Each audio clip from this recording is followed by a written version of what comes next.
बिस्मिल्लाहिर्रहमानिर्रहीम। अस्सलाम वालेकुम। उम्मीद करती हूँ आप सब लोग ठीक होंगे। वेलकम टू किचन विद अंबर। मैं यहाँ पे बना रही हूँ आज शामी कबाब की रेसिपी। इंशाल्लाह आप लोगों को पसंद आएगी।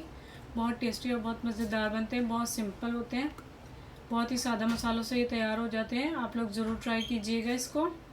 यहाँ पर मैंने लिया है 1 कप के करीब चना दाल, इसे मैंने भिगो कर रखा है। आधा किलो के करीब मेरे पास गोश्त है, ये बोनलेस है। यहाँ पे मैंने प्याज लिया है हाफ, इसे मैंने रफली कट कर लिया है। लहसुन के 2 क्लोव्स लिए हैं, इन्हें भी मैंने दरमियान में से 2 काट लिए हैं। अदरक मैंने लिया है 1 इंच का टुकड़ा, इसे भी मैंने काट लिया है। हरी मिर्च मैंने 1 ली है। साबित लाल मिर्च लिया है मैंने, ये 10 से 12 अदद है मेरे पास। साबित धनिया लिया है 1 टीस्पून। नमक लिया हाफ टी स्पून। हल्दी 1 टीस्पून। साबित गरम मसाला लिया है 1 टीस्पून। चलिए अब हम लोग बनाना इसको स्टार्ट करते हैं। यहाँ पर मैंने एक पैन लिया है। अब मैं इसमें सबसे पहले दाल शामिल कर देती हूँ सारी।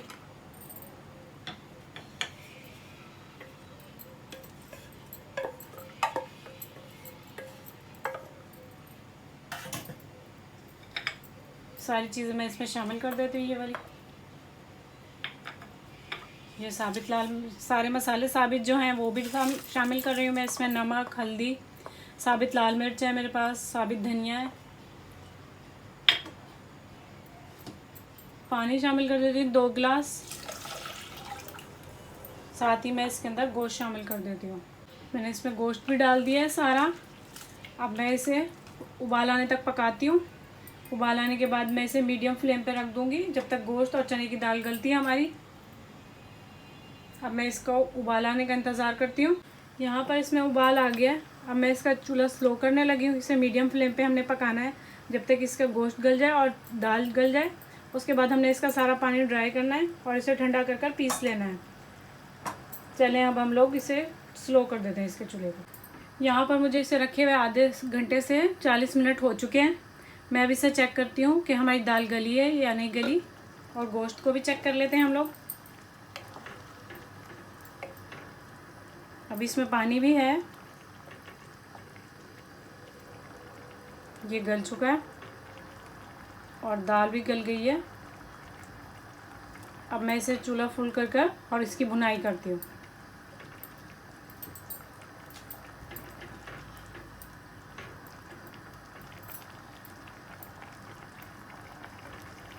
जल्दी जल्दी इसकी भुनाई कर लेते हैं हम लोग कंप्लीट।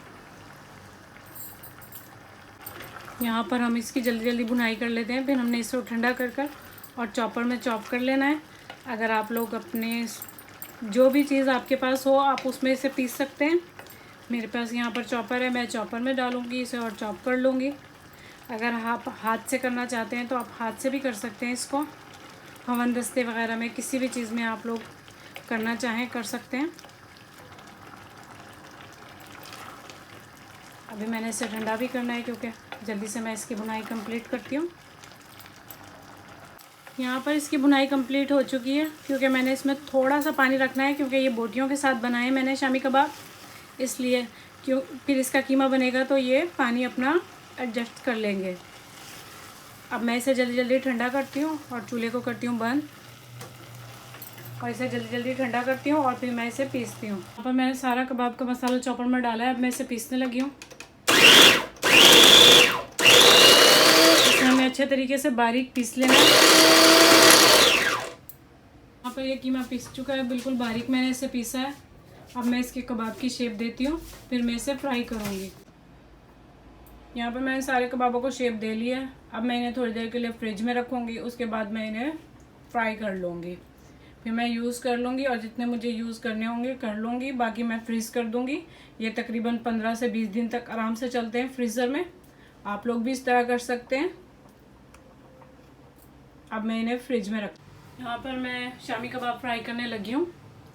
ऑयल मैंने गर्म होने रखा है, अंडा फेंटती हूँ और फिर मैं इसमें शामी डालती हूँ साथ साथ। ऑयल गर्म हो चुका है। अब मैं इसमें शामी कबाब शामिल करती हूँ एक एक करके, अंडे में करके।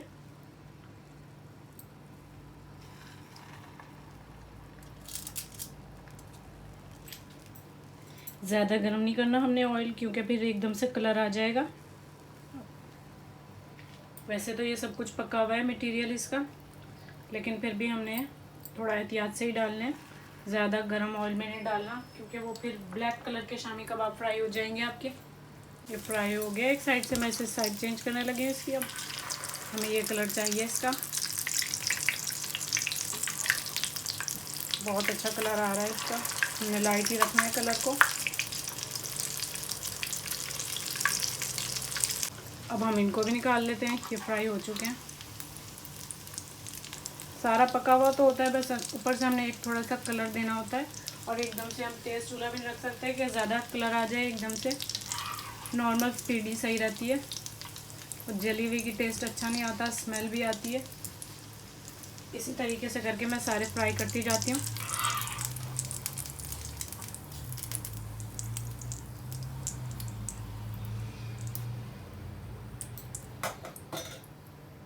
यहाँ पर हमारे शामी कबाब बिल्कुल तैयार हैं, बहुत टेस्टी, बहुत मज़ेदार से बने हैं। आप लोग इसे ज़रूर ट्राई कीजिएगा। अगर आप लोगों को मेरी रेसिपी पसंद आ रही है तो प्लीज़ मेरे चैनल को सब्सक्राइब कर लें, लाइक करें और शेयर ज़रूर कीजिएगा अपने फ्रेंड्स और फैमिली मेम्बर्स के साथ। अल्लाह हाफिज़।